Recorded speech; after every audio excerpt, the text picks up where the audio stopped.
Hi everyone. Good afternoon from Australia. Andito po ako ngayon sa Semaphore, isa pong lugar ito dito sa Adelaide. And yeah, it's a long weekend kasi po it's our holiday. So naisipan po mamasyal ni Kuya Chris dito, ikot-ikot. And while I'm roaming around, I'm walking around, if you will see the background, dagat po, and makikita nyo may mga events, maraming families na nandito ngayon since it is a holiday, so it is a family day. Normally, ganyan po sila rito, kapag holiday, they use it as a family day, and ayun. So, sa ngayon po, mag-isa si Kuya Chris. I came here actually for the purpose of meeting some Filipinos or kabayan na pwede natin makausap or makasama sa Bible study, but hindi pa po time and hindi pa po ibinibigay ni Lord yung time na yon, I guess, kasi hanggang ngayon po seems to be ilap pa ng pagkakataon. It means there is a timing for everything, so it doesn't matter. Ang mahalaga po, we keep on, working we keep on looking for opportunity for the grace of God, for the right timing of God, for the grace of God, kung kailan po tayo magkakaroon ng mga kasamang Filipinos. So for now, since we're here, I was actually trying to find somebody na makakausap, na kabayan, na meron pong ma-share about the loving gospel of our Lord Jesus Christ. And since wala po akong nakita, naisipan ko po na mag-live ulit, despite na wala po tayong ngayon, wala po akong schedule talaga ng live. Sandali lang po, higpitan ko lang yung sombrero ko. At masyado pong mahangin, malakas ang hangin, and malamig ang panahon. Praise God, tumigil yung ulan kasi kanina po medyo parang uulan po talaga. So now, yeah, praise God po, praise God, and maraming salamat sa Panginoon sa time na to. And since sabi ko nga po na hahanap sana ako ng makaka-share or usap regarding sa gospel, but since hindi po nangyari yung opportunity na yon, talaga pong napaka-kaunti ng Filipinos dito. Meron akong isang sinubukan lapitan, but they are not Filipinos, they're from Thailand. And sabi ko na lang po, sawadee ka, kasi galing po sila ng Thailand, and yun po yung sa kanila yung hello. And yeah, so yung pong sana gusto kong i-share sa mga tao dito, I would like to share it with you. Okay lang po ba? Okay lang siguro, no? So before we continue, let us start in a short prayer. Lord, hallelujah. Thank you for this long weekend. Thank you for the opportunity. Thank you for all of your blessing. And thank you for for the season that we call Holy Week. And thank you, Lord, for letting us know, for informing us that Holy Week is not a time to be sad or a sorrowful time, but it is a time to celebrate the victory that you have given us.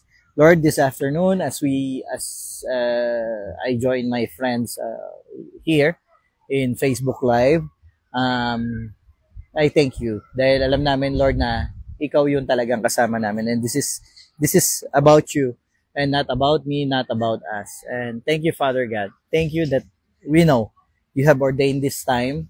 Iba po yung naging pakay ko rito, but it end up as a live. So praise God. Thank you, Father God. We give you back all glory. We thank you, Father, in Jesus' name. Amen. And yan mga kapatid. Actually, bago ako pumunta dito, alam ko, pupunta po ako sa tabing dagat. So, there is a very inspiring story on the Bible na ang settings niya po sa tabing dagat.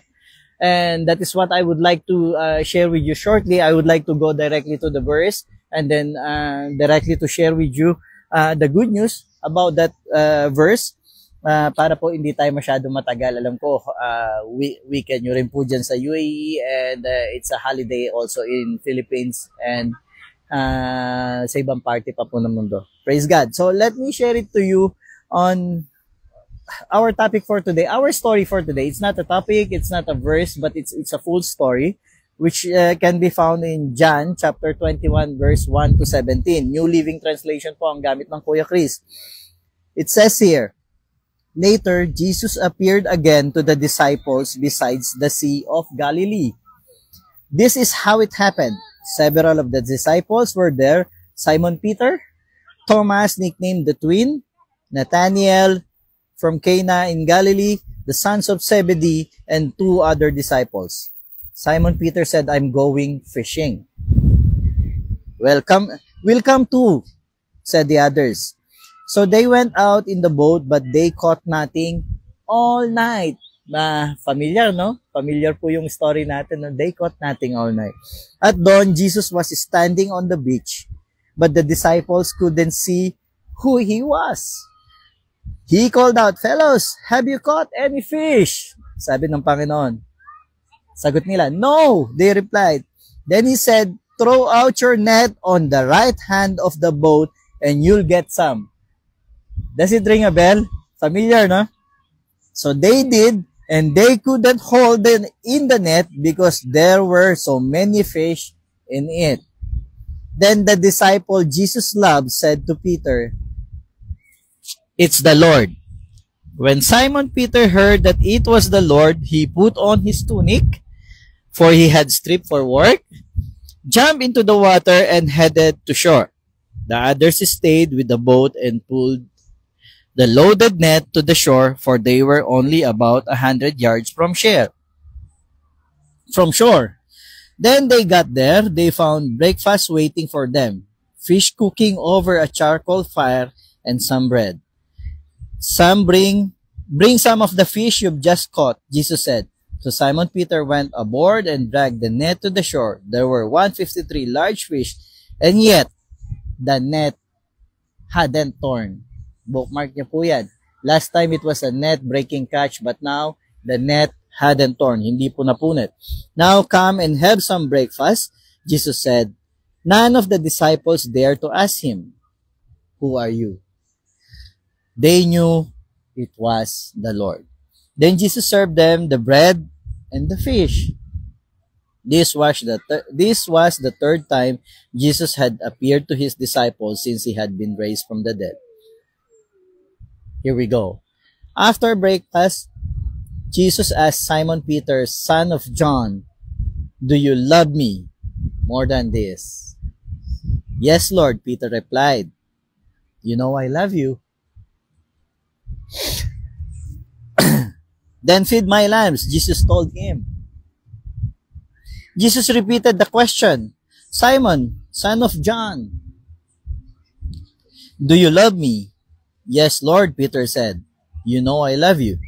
Then take care of my sheep. Jesus said a third time, he asked him, Simon, son of John, do you love me? Peter was hurt that Jesus asked the question a third time. He said, Lord, you knew everything. You know that I love you. Jesus said, then feed my sheep. Amen and hallelujah. Purihin ang ating Panginoon sa kanyang mga mayaman salita. Kapatid, it is a very familiar story and this is one of the most lovely stories that we have na pinakikinggan. I know we heard this so many times, but I just thought of, sharing again to you what we have here. Let's go on details as we always do. Amen? Okay po ba yun? Sabi dito, later, Jesus appeared again to the disciples beside the Sea of Galilee. So, balikan natin yung verse 1.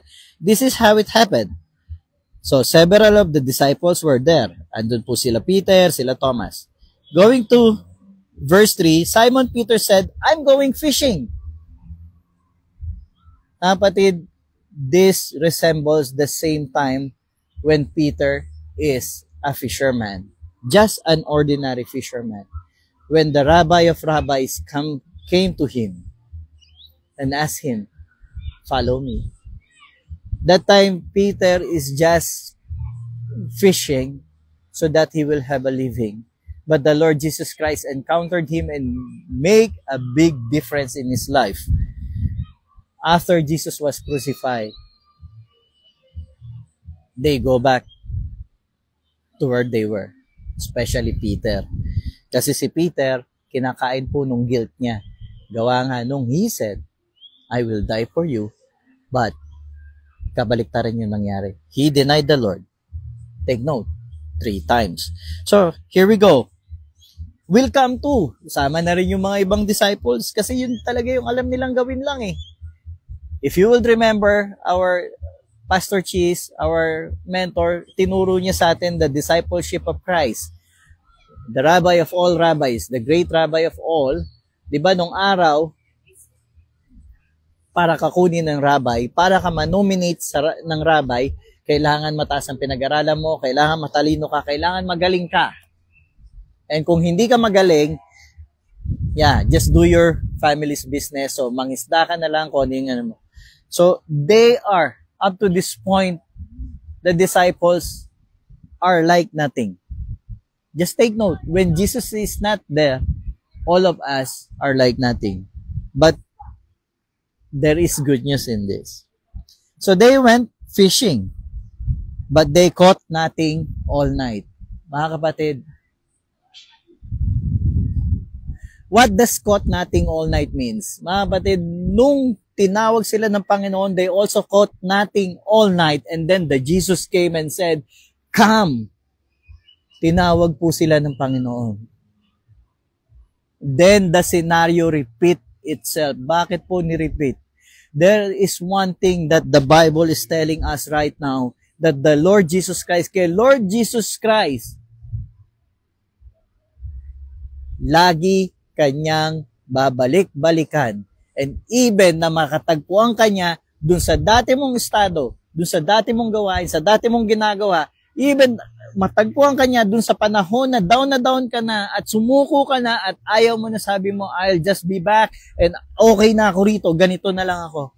Jesus will always be there to come back on the time na hindi mo inaasahan. And on the time, again, kung paano silang walang-wala dati, na wala silang catch, it is the same time that the Lord Jesus Christ came to them without catch. And this is, sabi ni Lord, fellows, mga repa pips, mga tropa, may huli na ba kayo? Sagot nila, wala. Wala kaming nahuli. Then, he said, referring to the Lord, throw out your net on the right-hand side of the boat. The right side of the boat. Mga kapatid, what does the right side means? Because this time, they are already on the right side of the cross. It means the cross is finished. Dumaan na yung cross, so nandun na sila after the cross, which is the right side. Why right side? Mga kapatid, it is symbolic. Di ba pagka nagbabasa tayo, pag nagbasa tayo, saan ka nagbumula? Sa kaliwa, di ba, pakanan. So, ibig sabihin, pakanan, tapos na. It's after the cross. Throw it on the right side of the cross. When the first time Jesus tell that to Peter, it's also throw it on the right side of the cross, symbolizing what is about to happen. Now, it happened, and Jesus repeats itself. Mga kapatid, I would like to share with you this time. Sometimes sa buhay natin mga mananampalataya, sa buhay natin mga Kristiyano, there are times na panghihinaan ka na. There are times na parang ayaw mo na, or na burnout ka, or ayaw mo na. Pero take note, yung burnout nangyayari lang yan kapag you are doing works. Pag ang church mo, they preach works. Ang church mo, they preach mixture, works plus grace. Mababurnout ka talaga kasi you are relying on yourself and you are working out yourself, which is not necessary. But remember, when that time comes, you feel burned, you feel weary, you feel tired, the Lord Jesus Christ will come to you the same mismo. Kung gaano kanya tinawag dati, He will remind you, I called you for this. He will remind you, I selected you for this. I choose you. You remember our lesson last night? I choose you. Jesus chose you for this, and He will not change that choice. Hindi po fickle-minded si Lord, hindi siya salawahan, hindi siya paiba-iba. He chose you, and He will continue to choose you no matter what. Kahit pinanghihinaan ka na. That same time, how He called the disciples, He showed Himself again, called them again, once more. Now on a more powerful purpose, He called them. And then, they throw the nets, and there was a catch. Sabi nga dito, it is the Lord. And then when Simon heard it, look at Peter here. He jumped into the water and headed to shore. Mga kapatid, Peter here inspires us. The grace of God, kasi kilala na ni Peter how the grace of God works. So, when he knew that it is the Lord Jesus Christ, naniniwala po si Peter na si Lord is the full grace of God, and the Lord is always in open arms to accept him. Sa kabila nung guilt niya, sa kabila nung sama ng loob niya dahil na-deny niya ang Panginoon, he ran towards him. Mga kapatid, ang mga pagkakamali natin, madalas tayo mga mananampalataya when we fall. Nangyayari naman na minsan nagkakaroon tayo ng mga palpak pa rin, nagkakaroon tayo ng pagkukulang ng mga pagkakasala. When we fall, we run away from the Lord. Take note, this story tells us, run away. Not run away, run towards the Lord because He is calling you. He is waiting for you, is still available for you, and will always be forever and ever available for you and loving you the same as He loved you from the beginning until the end. Amen. Peter denied Jesus Christ, and what he get in return? Breakfast. May breakfast doon. Ang sabi po dito sa verse 13,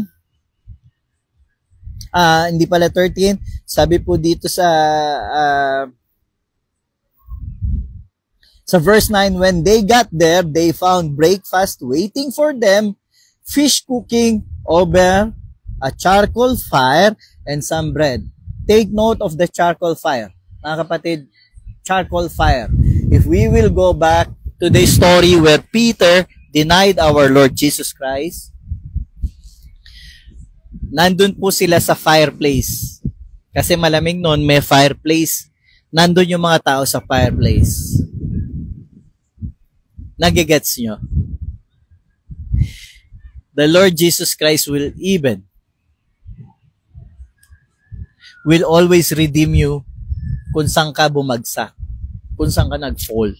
That time, Jesus Christ was apprehended and being sentenced to death. But Jesus Christ repeat or reenacts the settings on a fireplace and called Peter there. But this time, He even prepared breakfast for them. Kapatid, you see, the Lord prepares everything for us. He gave us everything. Wala ka nang gagawin, wala ka nang i-prepare. Siya na lahat. Siya na. Sa kabila nung kanilang kahinaan, sa kabila nung pag-deny sa kanya ni Peter, still, the Lord is there, calling them, prepare them a meal. A meal resembles all they have blessed them. They have given them, provided them the blessing.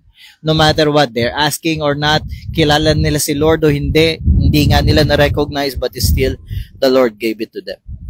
And this is it. Sabi po dito sa verse 11, Simon Peter went aboard and dragged the net to the shore.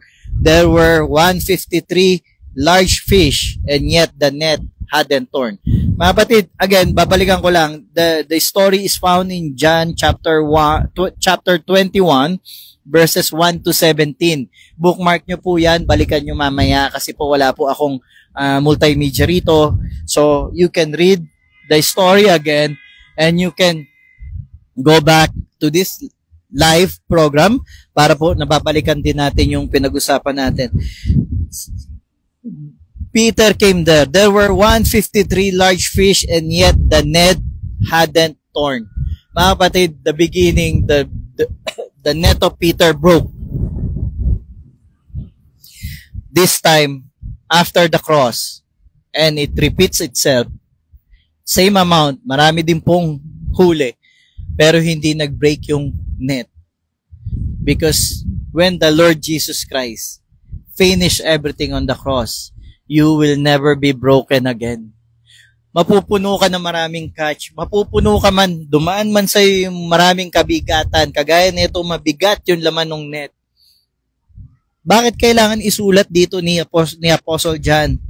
And yet, the net hadn't torn.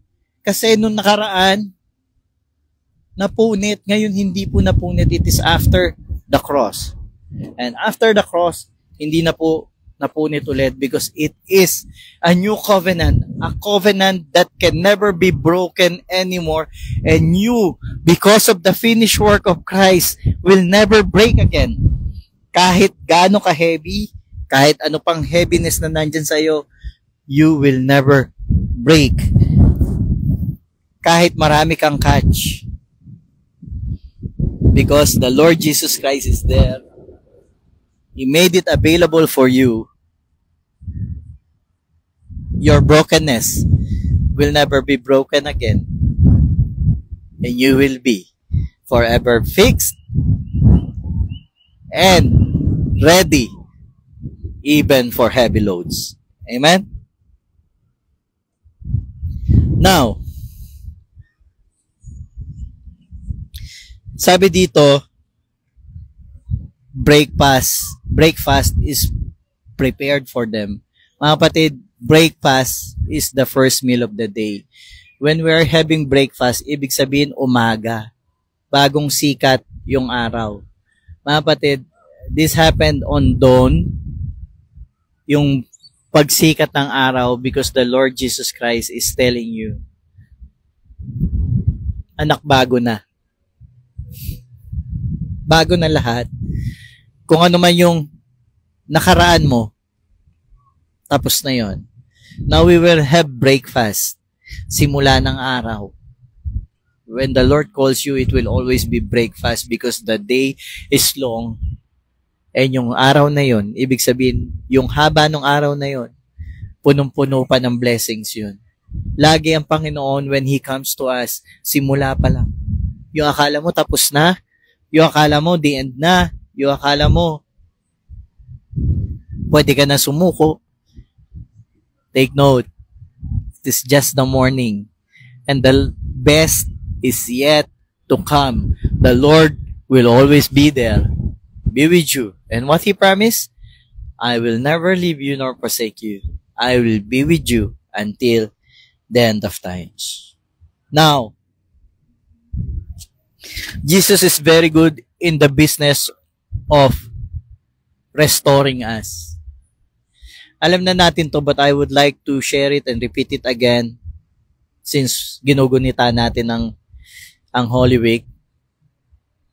I would like to take this opportunity. Sabi dito, after breakfast, Jesus asked Simon Peter, Simon, son of John, do you love me more than this? Yes, Lord, Peter replied. You know I love you. Then feed my lambs, Jesus told him. Jesus repeated the question, Simon, son of John, do you love me? Yes, Lord, Peter said, you know I love you. Then take care of my sheep. The third time he asked him, Simon, son of John, do you love me? Peter was hurt that Jesus asked the question a third time. He said, Lord, you know everything. You know that I love you. Jesus said, then feed my sheep. Mga kapatid, Sumama pa yung loob ni Peter, di ba? Kasi akala natin makulit lang si Lord. Akala ni Peter makulit lang si Lord. Akala ni Peter hindi nagtatrust si Lord. Ayaw magtiwala ni Lord sa kanya. Kaya 3 beses nagtanong. Parang kung panahon ngayon yan, sabihin ni Peter kay Lord, Lord, ulit-ulit. Diba? Ganun tayo kapilosopo ngayon panahon na to. Ulit-ulit. But mga kapatid, di ba na bookmark natin kanina, Peter denied the Lord 3 times. Mga kapatid, kung ilang beses kang bumagsak, ganong karaming beses din, pupulutin ka, dadamputin na akayin at i-restore ka ni Lord sa mga magkakamali mo. Kahit ilang beses. Si Peter, kung dininay niya si Lord ng 100 times that time, 100 times siyang i-restore ni Lord. But since he denied the Lord 3 times, the Lord asked him 3 times. Because the Lord restored him. The Lord is just telling Peter right now na kahit ilang beses kang magkamali, ganong karaming beses akong nandyan to restore you.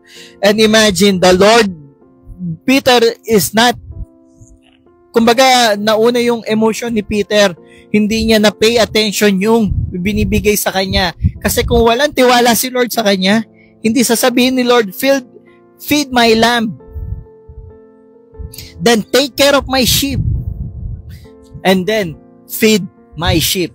Mga kapatid, ang kaibahan ng lamb at saka ng sheep, yung lamb bata, yung sheep matanda. Feed my lamb. Binili ni Lord. Ganun din tayo. Sa kabila ng ating mga pagbagsak, sa kabila ng ating mga fall, the Lord restores us. How many times we fall, the Lord will restore us. How many times we do. But even we fall so many times, the Lord has entrusted us with a purpose, with His best purpose. The purpose na siya ang gagawa kasi siya naman talaga yung shepherd eh. But even though, what I'm trying to point out, what I'm trying to say here is even napalpak tayo, the Lord entrusts us of a great purpose. Same as all the people in the Bible, the Lord, our God, has trusted them sa kabila ng mga palpak nila. We are entrusted to feed the lambs, yung mga batang Kristiyano. We are entrusted to take care of the sheep, yung mga nasa kalagitnaan na mananampalataya. And we are entrusted to feed the sheep. We are not just feeding the lambs, we are also feeding the sheep. Magkakaiba po yan. Yung mga bagong Kristiyano, yung mga malalagong Kristiyano, at yung pagme-maintain ng mga Kristiyano. It is not only tasked to the pastors, but it is tasked to each one of us. Because the Lord Jesus Christ trusts each and every one of us because kilala niya tayo. He created us. He created us in His image, and He created us for a purpose. And that purpose, hindi tayong gagawa, but it is His grace that will empower us to do it. Purihin po ang Panginoon sa hapon na ito. Yan na po ang gustong i-share ni Kuya Chris. Dapat po, hindi siya intended for Facebook Live, but since wala po tayong na-meet, so praise God po, wala akong kasama ngayon, pero kasama ko po kayong lahat. Ay, praise God, Lord. Marami pong salamat talaga sa mga platform na ganito, sa mga technology na ganito, kagaya nito. I hope the audio is okay.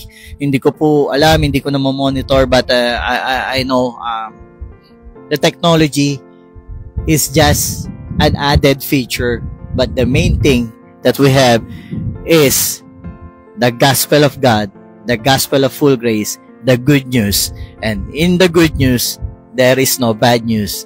Sabi ni Lord, it is finished. I have done everything. Mahal na mahal ka ni Lord. And again, gusto ko i-remind sa inyo yung pinag-usapan natin kagabi. I choose you. Sabi ni Lord, Jesus chose us. Ano ba si Lord pumili? Once pinili ka niya, hindi ka niya magpapalit o papalitan kailanman. Purihin ng Panginoon for everything. Let me close on this short prayer. Lord, hallelujah. Maraming po salamat sa mga nakasama namin, mga nakasama ko this afternoon. I think it's sa lahat, Lord. Kasama ka namin. Kaya po masarap yung usapan. Kaya maganda. Okay. Thank you for the weather. Thank you for the beauty of the place. Thank you sa resources. Thank you sa pati sa transportation kung makarating dito. And thank you, Father God, for the favors and blessings na binibigay niyo sa lahat ng mga kapatid ko, sa lahat ng mga loved ones nila. Thank you, Lord, because you have finished everything for us. And tomorrow, we will celebrate your resurrection. Death defeated, and purihin po ang Panginoon, Lord. Purihin ka, aming Panginoon, dahil you revealed all of this to us, and salamat because you love us unconditionally. Praise you, Father, and I speak blessing upon blessing, healing upon healing, restoration, happiness, joy, a long and satisfying life sa lahat ng mga nakikinig at makakapakinig nito. Praise to you, O God. In the name of Jesus Christ, this is our declaration. Thanksgiving and prayer in Jesus Christ, in the name of Jesus Christ. Everybody say, Amen, Amen, and Amen. Goodbye, everyone. And again, once again, this is your Kuya Chris from Adelaide, Australia, na nagpapaalala sa inyo, pag ikaw ay nakikristo, ikaw ay pinaburan at pinagpala na. Ikaw ay charito, karito. Woo!